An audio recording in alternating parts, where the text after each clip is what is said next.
बीडमधील संतोष देशमुख यांचं प्रकरण ताजं असतानाच आता आणखी एक प्रकरण समोर आलंय। एका कार्यक्रमात झालेल्या वादावादीनंतर एका तरुणाला 10 ते 12 तरुणांनी बेदम मारहाण केली आहे। या मारहाणीचा आणखी एक व्हिडिओ आता समोर आलाय।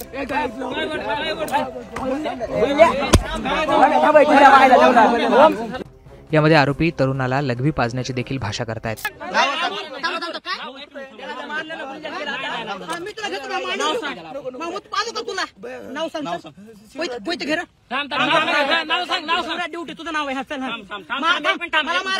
शिवराज ड्युटी पासून चालू करायचं पुढे समजायचं नाव घ्यायची मला ते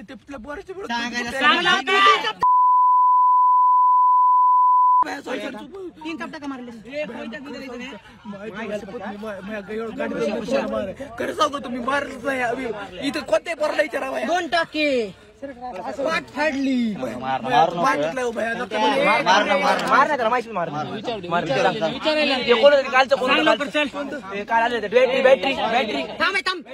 पहिल्यापासून शेवटपर्यंत।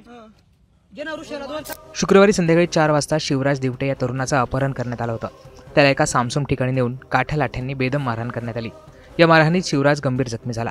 त्यावर अंबाजोगाईच्या एका खासगी रुग्णालयात सध्या उपचार सुरू आहेत। आरोपींमध्ये समाधान मुंडे, आदित्य गीतेचा समावेश होता। समाधान मुंडे, आदित्य गीते आणि त्याच्या साथीदारांनी शिवराजला मारहाण केली। आदित्य गीतेचे वाल्मिक कराड आणि धनंजय मुंडे यांच्यासोबतचे फोटो देखील आता समोर आलेत। प्राथमिक तपासानुसार जलालपूर गावात एका धार्मिक कार्यक्रम आयोजित करण्यात आला होता।